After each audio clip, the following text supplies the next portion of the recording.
Muthuselvam weatherman YouTube channel நேயர்கள் அனைவருக்கும் வணக்கம்.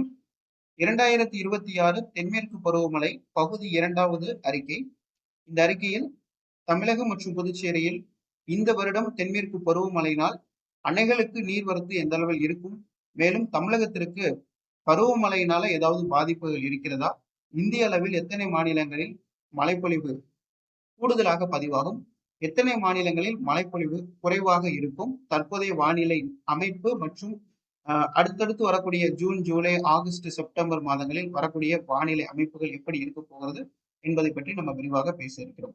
நமது புத்துசெல்வம் முதன்மன் யூடியூப் சேனலுக்கு நீங்க புது பார்வையாளராக வாரீங்கன்னா மறக்காமல் சப்ஸ்கிரைப் செய்து பக்கத்தில் இருக்கக்கூடிய ஆல் என்கின்ற பெல் பட்டனை தொட்டு சப்ஸ்கிரைப்டாக மாற்றிக்கொள்ளுங்கள். தென்மேற்கு பருவமழை பொறுத்த வரைக்கும் கேரளா மற்றும் தமிழகத்திற்கு இயல்பாக தொடங்க வேண்டிய தேதி ஜூன் மாதம் 1ஆம் தேதி. நம்ம ஏற்கனவே கடந்த அறிக்கையில் பகுதி 1வது அறிக்கையில் தமிழகம், கேரளா மற்றும் அந்தமான் நிக்கோபார் தீவு பகுதிகளில் மழை எந்த அளவில் இருக்கும் என்பதை பற்றியும், இந்திய அளவில் மழை எந்த அளவில் இருக்கும் என்பதை பற்றியும், சராசரியை விட கூடுதலாக பதிவாகுமா அல்லது குறைவாக பதிவாகும் என்பதை பற்றி கடந்த அறிக்கையிலே நம்ம பேசிட்டோம். இந்த அறிக்கையை பொறுத்த வரைக்கும் இதுல முக்கியமான தகவல் என்னன்னா, இந்த வருஷம் குறுவை சாகுபடிக்கு மேட்டூர் அணையிலிருந்து சரியான காலகட்டங்களில் தண்ணீர் வருமா, மேட்டூர் அணை நிரம்புமா, இதை பற்றியும், தமிழகத்திற்கு தென்மேற்கு பருவமழையை நம்பி மட்டும் இருக்கக்கூடிய அணைகள், முக்கியமாக தமிழ்நாட்டுல நிறைய அணைகள் அது போன்று இருக்கிறது, அந்த அணைகளுக்கு நீர்வரத்து கிடைக்குமா என்பதை நம்ம இதுல பேசப்போம். இந்த வருஷத்தை பொறுத்த வரைக்கும் தென்மேற்கு பருவமழை காலகட்டங்கள்ல எல்னினோ வருகிறது. எல்னினோ அப்படின்னாலே நம்மளுக்கு பருவமழை குறைவாக இருக்கும் அப்படின்ற மாதிரிதான் சொல்லணும் தென்மேற்கு பருவமழையில. ஆனால் வடகிழக்கு பருவமழையில எல்னினோல அதிகமான மழை கிடைக்கும் என்பதை குறிப்பிடலாம். இந்த வருஷம் எல்னினோவை பொறுத்த வரைக்கும் மிக தீவிரமான ஒரு எல்னினோவாக இருப்பதன் காரணமாக இந்த ஆண்டு தென்மேற்கு பருவமழை வட இந்திய மாநிலங்களில் இயல்பை விட ஒரு சில மாநிலங்களில் கூடுதலாகவும் ஒரு சில மாநிலங்களில் மிக மிக மிக குறைவாகவும் இருக்கும் எதிர்பார்க்கப்படுகிறது. அதே போன்று தென்னிந்திய பகுதிகளில் கேரளா மற்றும் கர்நாடகாவுக்கு இயல்பான அளவு அல்லது இயல்பை ஒட்டி அல்லது இயல்பை விட குறைவாக இருக்கும் என்று எதிர்பார்க்கப்படுகிறது. பெரும் பாதிப்புகளை பொறுத்தவரையில் நான் ஒரு ரிப்போர்ட் பேக் பண்ணியிருக்கேன். பெரிய பாதிப்புகள் அப்படின்னா எங்கெங்க வரும் அப்படின்ற மாதிரி ஒரு அறிக்கைகள் எடுத்து வச்சிருக்கேன். அதாவது வட இந்தியாவுல எடுத்துக்கிட்டீங்கன்னா உத்தரப்பிரதேசம்ல இருந்து உத்தரகாண்ட், ஹரியானா, டெல்லி, இமாச்சல் பிரதேஷ் இந்த பகுதிகளில் மேக வெடிப்புகள் அதிகமாக இந்த வருஷம் வரும். குறிப்பாக பார்த்துக்கோங்க, உத்தரகாண்ட், இமாச்சல் பிரதேஷ், ஹரியானா, உத்தரப்பிரதேஷ், டெல்லி உள்ளிட்ட பகுதிகள், மாநிலங்கள்ல அதிகப்படியான மழைகள் இந்த வருஷம் இருக்கலாம். மிகப்பெரிய மேக வெடிப்புகள் இருக்கும். அதே நேரத்துல வறட்சியும் இந்த பகுதியில ஏற்படுறதுக்கான வாய்ப்பு இருக்கு. ரெண்டுமே இருக்கிறதுக்கான வாய்ப்புகள் இருக்கு. ஒண்ணு வெள்ளப்பெருக்கு, இல்லைன்னா வறட்சி, இது போன்று இருக்கும். அதே போன்று தமிழ்நாட்டை பொறுத்த வரைக்கும் பாத்தீங்கன்னா இந்த வருஷம் இயல்பை விட கூடுதலாக மழை இருக்கும். கேரளாவை பொறுத்த வரைக்கும் 10% வரைக்கும் குறைவாக இருப்பதற்கான வாய்ப்புகள் இருக்கிறது. தற்போது அந்தமான் நிக்கோபார் தீவுல தொடங்கிய தேதி 16 டு 17 மே அன்னைக்கு நம்மளுக்கு தென்மேற்கு பருவமழை தொடங்கி விட்டது.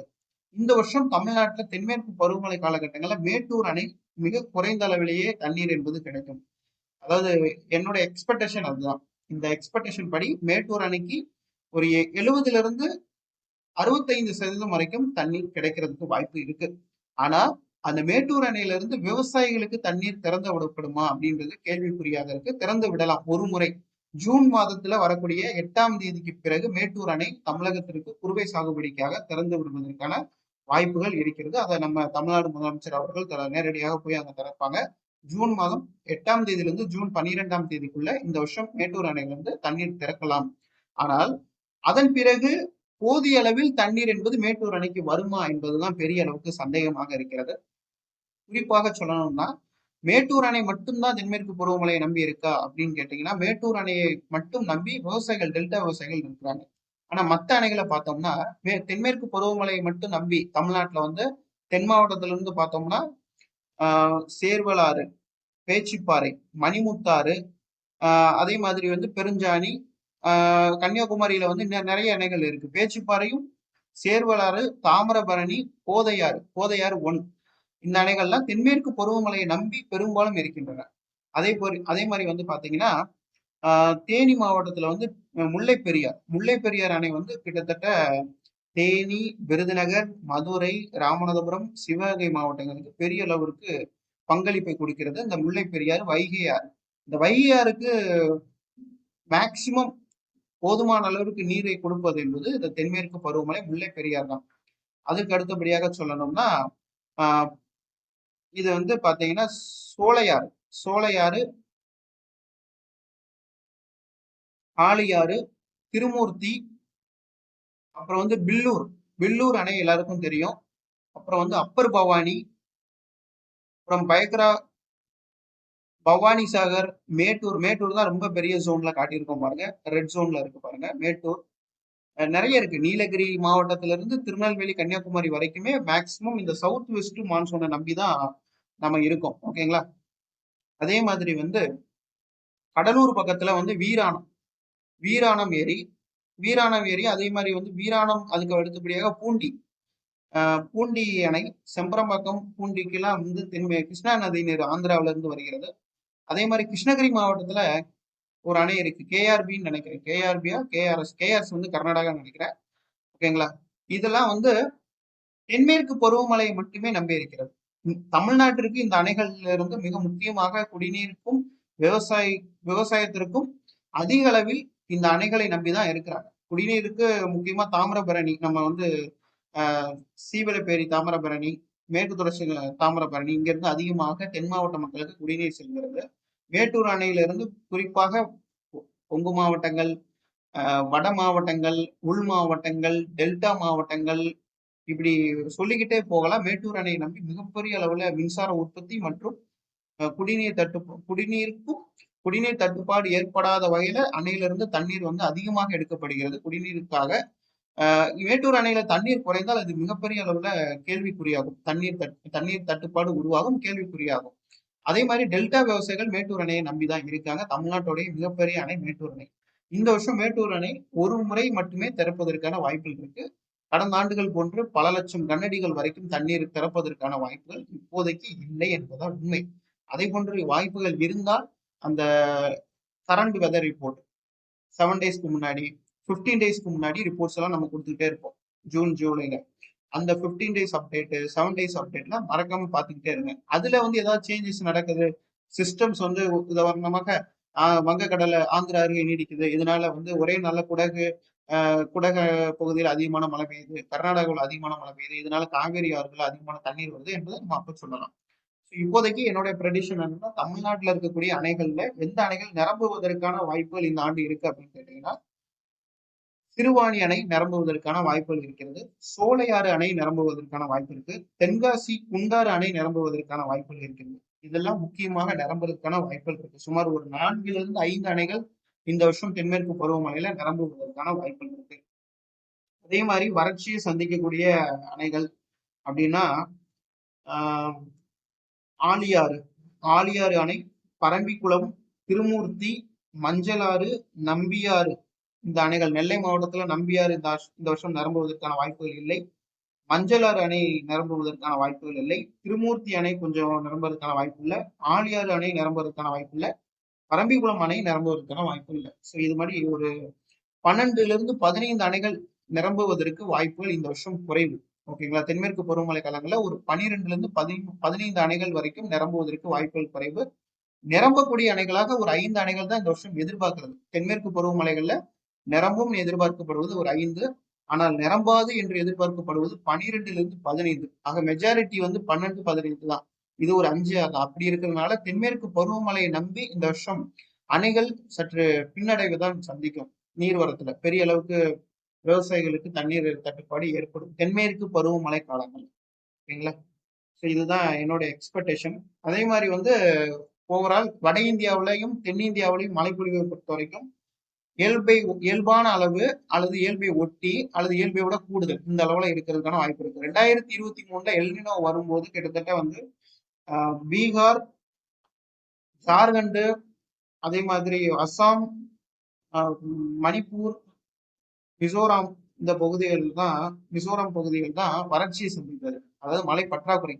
கேரளா உட்பட 1, 2, 3, 4, 5, 6 மாநிலங்கள் வரைக்கும் தான் வறட்சியை சந்தித்தது 2023. அதே மாதிரி உத்தரப்பிரதேசத்துல இருந்து டெல்லி, உத்தரப்பிரதேஷ், உத்தரகாண்ட், டெல்லி, ஹரியானா, ராஜஸ்தான், பஞ்சாப், ஸோ இது மாதிரியான மாநிலங்கள் வெள்ளப்பெருக்குகளையும் சந்தித்தது. அதாவது எல்னினோ ஆண்டுகள்ல எப்பயுமே வெள்ளப்பெருக்குகள் வராது. ஆனால் தலைமுறை தலைமுறையாக பார்த்திடாத அளவுல பெரிய அளவுக்கு அந்த பல தசாப்தங்களை தாண்டி பெரிய அளவுக்கு 2023ல இந்த வட இந்திய மாநிலங்கள்ல வெள்ளப்பெருக்குகள் ஏற்பட்டது. அதனால அங்க இயல்பை விட கூடுதலாக கிரீன் கலர்ல வந்துருச்சு. மழை குறைவாக காட்டியிருக்கிறது ஆரஞ்சு கலர்ல காட்டியிருக்காங்க பாருங்க, திக்கு ஆரஞ்சுல காட்டியிருக்காங்க. என்னோட எக்ஸ்பெக்டேஷன் என்னன்னா இது மாதிரியும் இருக்கலாம். அதே மாதிரி வந்து பாத்தீங்கன்னா 2015 பாருங்க, 2015 பாருங்க, கேரளாவுல மழை குறைவு, கர்நாடகாவுல சில இடங்கள்ல மழை குறைவு, அதே மாதிரி மகாராஷ்டிராவில் மிகப்பெரிய வறட்சி, குஜராத்லயும் அந்த வறட்சியோட தாக்கம் ஒரு சில இடங்கள்ல இருக்கு. அதே மாதிரி வந்து பாத்தீங்கன்னா நம்மளுடைய மத்திய பிரதேச மாநிலத்துல கூட கொஞ்சம் பரவாயில்லை. மத்திய பிரதேச மாநிலத்தில இருந்து கூட ஈஸ்ட் பகுதியில அதிகமான வறட்சி இருக்கு. உத்தரப்பிரதேசம் மிக கடுமையாக பாதிக்கப்பட்டது வறட்சியினால. பீகார் வழக்கம் போல பாதிக்கப்பட்டிருக்கிறது மிக கடுமையாக. அதே போன்று வந்து பாத்தீங்கன்னா ஹரியானா மாநிலம் மிக கடுமையாக பாதிக்கப்பட்டிருக்கிறது. டெல்லி மிக கடுமையாக பாதிக்கப்பட்டிருக்கிறது. அதே மாதிரி நம்மளுடைய உத்தரகாண்ட் மிக கடுமையாக பாதிக்கப்பட்டிருக்கு வறட்சியினால 2015ல. அதே மாதிரி வந்து பாத்தீங்கன்னா நம்மளுடைய ஜம்மு காஷ்மீர் அங்கேயும் வறட்சி இருக்கு. அதே மாதிரி இதுல என்ன பிளஸ் பாயிண்ட்னா 2023க்கும் 2015க்கும் ஒரு சில மாநிலங்கள் அதுல இருந்து ரெக்கவர் ஆயிருக்கு. 2015ல அசாம்ல மழை கூட இருந்திருக்கு. ஆனா 2023ல அசாம்ல மழை குறைவாக இருந்திருக்கு. இதுதான் ஒவ்வொரு வருஷத்துலயும் அந்த கிளைமேட் மாறிக்கிட்டே இருக்கு. அதே மாதிரி வந்து பாத்தீங்கன்னா இங்க கீழே வந்து பாத்தீங்கன்னா மிசோரம், மணிப்பூர் மாநிலங்கள்ல மழை குறைவாக இருந்திருக்கிறத பார்க்க முடியுது. மேக்சிமம் மேட்ச் ஆகக்கூடிய ஸ்டேட்ஸ்னு பாத்தீங்கன்னா கேரளா மேட்ச் ஆகுது. 2015லும் 2023 எல்னினோ ஆண்டுகளிலும் கேரளாவில் மழை குறைவாக தான் இருந்தது. இந்த வருஷம் அதே போன்று மழை குறைவாக இருக்கும். 10% வரை கேரளாவில் மழை குறைவாக இருக்கும் தான் எதிர்பார்க்கப்படுது. அதே மாதிரி வந்து பாத்தீங்கன்னா ஜார்க்கண்ட் மாநிலம் பிளஸ்ல இருக்கு. 2015 பிளஸ்ல இருக்கு. ஆனா 2023 மைனஸ்ல இருக்கு. அப்படி இருக்கிறதுனால இந்த ஜார்க்கண்டை வந்து பொறுத்த வரைக்கும் நீங்க பிளஸ்லயே எடுத்துக்கோங்க, மைனஸ்ல எடுக்க வேண்டாம். பீகார் 100% வரைக்கும் இந்த வருஷம் மழை குறைவாக தான் இருக்க போகுது. பீகாரை பொறுத்த வரைக்கும் பீகார் மாநிலத்துல இந்த வருஷம் மழை மிக பற்றாக்குறையாகத்தான் இருக்கும். ஆனால் 2023 1027 மில்லிமீட்டர் தான். ஆனா 2015 வந்து 992 மில்லிமீட்டர். 2015க்கும் 2023க்கும் ஒரு 100 மில்லிமீட்டர் வித்தியாசத்துலதான் அந்த வறட்சி என்பது இருக்கிறது. ஆனால் வறட்சி தான் மழையை பொறுத்த வரைக்கும் பற்றாக்குறை என்கின்ற அளவுல -28% வரைக்கும் வறட்சி 2015ல. 2023ல -23% வறட்சி பீகார் மாநிலத்துல.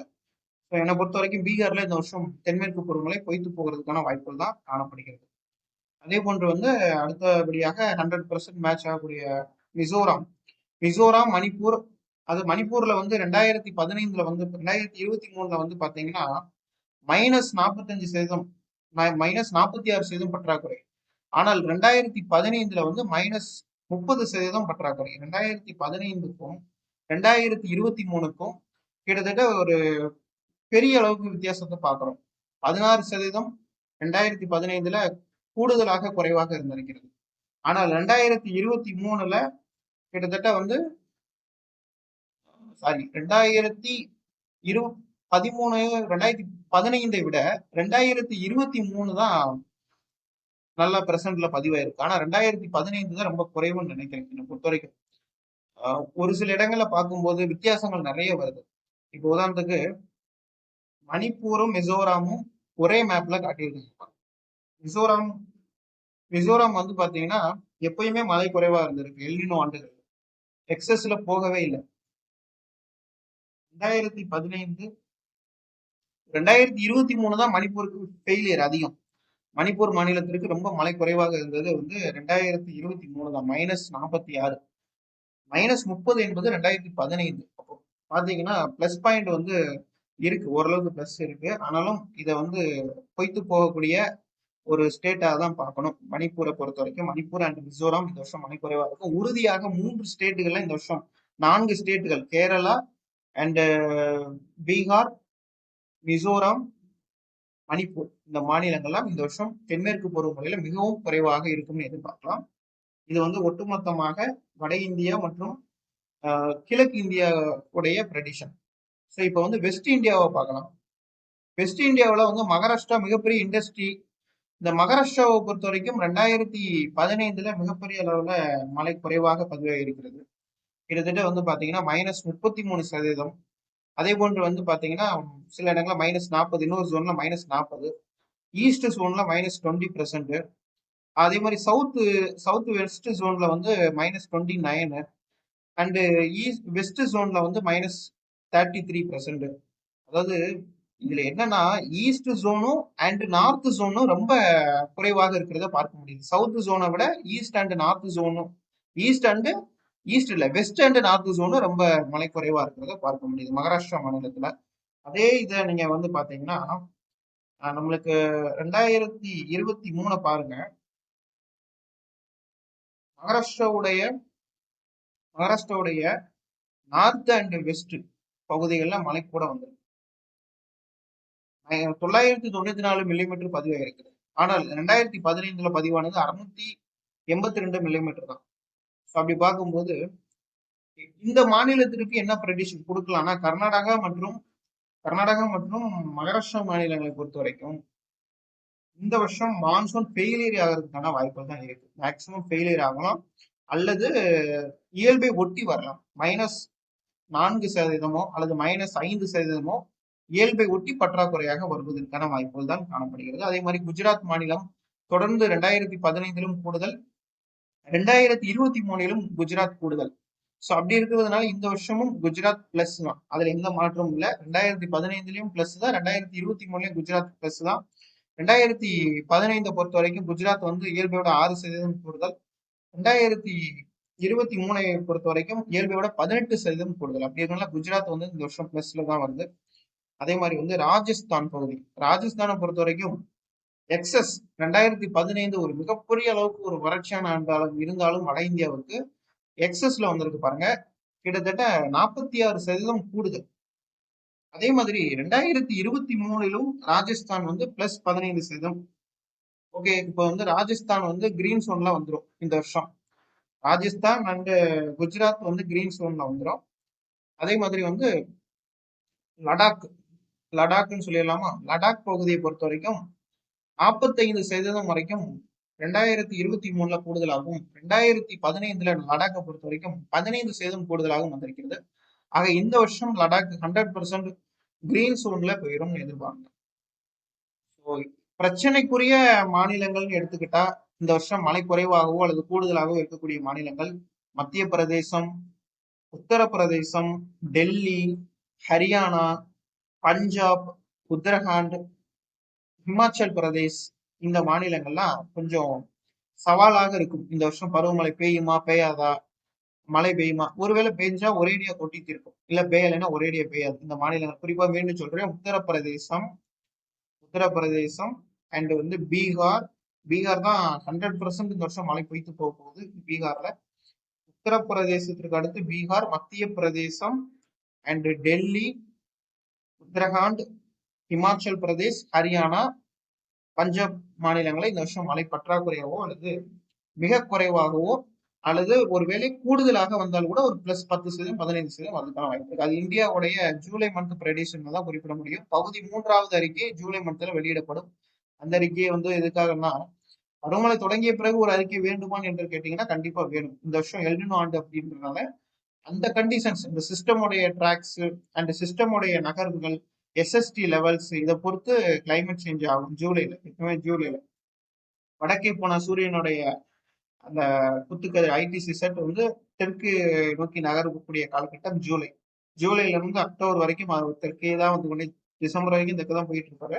அப்படி இருக்கனால ஜூலை மந்த் பகுதி 3வது அறிக்கை, தென்மேற்கு பருவமழை அறிக்கை வெளியிடப்படும். அதுல இந்த மாநிலங்கள் பிளஸ்ஸா வரப்போகுதா அல்லது மைனஸா வரப்போகுதான்றத சொல்லிடலாம். அதே மாதிரி இந்த பக்கம் பிரச்சனைக்குரிய மாநிலங்கள்னு எடுத்துக்கிட்டா வெஸ்ட் இந்தியாவில் வந்து தெலுங்கானா மாநிலத்துல 2023 பொறுத்தவரையில 15% கூடுதலாக வந்திருக்கிறது. ஸோ இதுல இன்னொரு பிளஸ் பாயிண்ட் என்னன்னா ஆந்திர பிரதேஷ் மாநிலத்தை பொறுத்த வரைக்கும் 2015 10% கூடுதல். ஸோ 2023 -7% குறைவு. ஆந்திர பிரதேசம் வந்து கிரீன் சோன்ல எடுக்கிறதா இல்ல ரெட் சோன்ல எடுக்கிறதான்னு கேட்டீங்கன்னா இது ஒரு நார்மலா எடுத்துக்கலாம். 2க்கும் இல்லாம எக்ஸஸும் இல்லாம லோவும் இல்லாம மீடியமான அளவு பருவமழை பெய்கிறது நன்றாக இருந்து அதுக்காக அதிகமாகவும் சொல்ல முடியாது, அதுக்காக குறைவும் சொல்ல முடியாது. ஓரளவுக்கு மீடியமா இருந்தது மாதிரி ஆந்திர பிரதேசத்துல இந்த வருஷம் தென்மேற்கு பருவமழை இயல்பாக இருக்கும்னு எதிர்பார்க்கிறேன். இப்ப பிரச்சனைக்குரிய மாநிலங்கள் அப்படின்னாதான் தெலுங்கானா, கர்நாடகா, அதே மாதிரி மகாராஷ்டிரா, இந்த 3 மாநிலங்கள் தான் மிகப்பெரிய சவாலாக இருக்கும் இந்தியாவுக்கு. மற்றபடி கேரளா மிகப்பெரிய சவால் தான். எப்பயுமே கேரளா பொய்த்து போயிருக்கிறது. 2015லும் கேரளா குறைவு, அதே மாதிரி 2023லும் கேரளா குறைவு அப்படின்றதுனால நம்ம ஃபர்ஸ்ட் சொன்ன கேரளா, பீகார், அதே மாதிரி மிசோரம், மணிப்பூர், இந்த 4 மாநிலங்களோடு 100% பொய்த்து போகக்கூடிய மாநிலங்களாக இருக்கும். அதற்கு அடுத்தபடியாக வரக்கூடியதான் உத்தரப்பிரதேஷ், அதே மாதிரி மத்திய பிரதேஷ், டெல்லி, ஹரியானா, உத்தரகாண்ட், ஹிமாச்சல் பிரதேஷ், பஞ்சாப், இதெல்லாம் 2வது இடத்துல பிரச்சனைக்குரிய மாநிலங்கள் பட்டியல வருது. 3வது இடத்துல இருக்கக்கூடியது, 3வது இதையும் 2வது இடத்துல எடுத்துக்கலாம். ஆனால் கொஞ்சம் வித்தியாசம் இருக்கு அதுக்கு இதுக்கும். 2023க்கும் 2015க்கும் தெலுங்கானா, கர்நாடகா, மகாராஷ்டிரா, கோவா பகுதியெல்லாம் கொஞ்சம் இந்த வருஷம் சவாலாக இருக்கும். ஏன்னா 33%, -40%, -20%, -29%, ஒரு பகுதியில 10% குறைவாக வந்து விட்டாலே அந்த இடத்துல மழை பொய்த்து போய்விட்டதுன்னு சொல்லிடலாம். 2015ல பாத்தீங்கன்னா 40% மகாராஷ்டிராவில் பற்றாக்குறை, மிகப்பெரிய குடிநீர் தட்டுப்பாடு. அதே மாதிரி குஜராத் பகுதிகளை ஒட்டிய ராஜஸ்தான் பகுதியில -27% பற்றாக்குறை. அதே போன்று வெஸ்ட் பகுதி மகாராஷ்டிரா பகுதியில 33% குறைவு. இப்படி இருக்கிறதுனால இந்த வருஷம் மிகப்பெரிய டேஞ்சர் சோன்ல வெஸ்ட் இந்தியா பகுதிகள் இருக்கு. கேரளாவை பொறுத்த வரைக்கும் -26%, 2039 மில்லிமீட்டர் பதிவாயிருக்கிறது. -26% 2015ல. 2023ல பாத்தீங்கன்னா -34% குறைவு. அது போன 2015 விட 2023 மேலும் குறைவாகத்தான் கேரளாவில் மழை பதிவாயிருக்கிறது. அதனால இதையும் ஒரு ரெட் ஜோன்ல தான் வைக்கணும். ஆனா பிரச்சனை இல்லை, ஓரளவுக்கு நீர்மட்டம் கிடைக்கும், நீர்மட்டம் உயரும். ஆனால் பருவமழை தீவிரமாக இருக்குது. ஜூன், ஜூலை வரைக்கும் பருவமழை கேரளாவில் மிகப்பெரிய அளவுல தீவிரமா இருக்குது. பற்றாக்குறை தான் கொண்டு வரும்.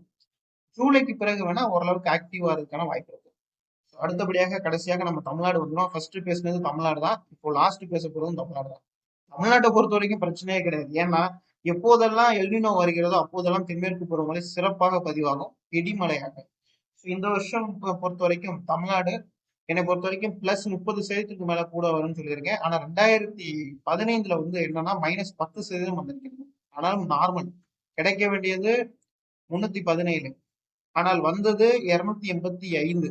ஸோ 10% வரைக்கும் குறைவாக இருக்கிறது. இந்த வருஷம் நம்மளுக்கு இயல்பை விட ஒரு 12%லிருந்து 30% வரைக்கும் இந்த வருஷம் தென்மேற்கு பருவமழை தமிழ்நாடு மற்றும் புதுச்சேரியில பதிவாகும்னு எதிர்பார்க்கலாம். இதுல புதுச்சேரியெல்லாம் கொஞ்சம் எக்ஸஸ்ல கூட போறதுக்கான வாய்ப்பு இருக்கு. புதுச்சேரி ரொம்ப கூட வருவதற்கான வாய்ப்பு இருக்கு. ஒரு 33% வரைக்கும் கூட புதுச்சேரி, காரைக்கால்லாம் கூடுதலாக வருவதற்கு வாய்ப்பு இருக்கு. அடுத்தபடியாக பார்க்கும்போது அந்தமான் நிக்கோபார் தீவு. அந்த அந்தமான் நிக்கோபார் தீவை பொறுத்த வரைக்கும் 1678 மில்லிமீட்டர் 2015ல பதிவாக வேண்டியது. பதிவானது 1682 மில்லிமீட்டர் +5 +0%. நார்மல், அவ்வளவுதான். ஆனா 2023ல வந்தது பாத்தீங்கன்னா எக்ஸஸ், +55% கூடுதல். 2023ல +55% கூடுதல். அப்படி இருக்கிறதுனால இதை நல்ல ஆக்டிவ் ஜோன்ல மாத்திரலாம். இதுல நல்ல டார்க் கிரீனு இல்ல அந்த இவங்க கொடுத்திருக்கக்கூடிய அதே கலரை இங்க கொடுத்துடலாம். எக்ஸஸ்ல போயிடும். எக்ஸஸ்ல ஒரு 50 to 60% வரைக்கும் கூட இந்த வருஷம் 60%க்கு மேலேயே கூட வரதுக்கான வாய்ப்பு இருக்கு. அடுத்தபடியாக லட்சத்தீவு பகுதி. லட்சத்தீவை பொறுத்த வரைக்கும் பாத்தீங்கன்னா நம்மளுக்கு 2015ல -14, 2013ல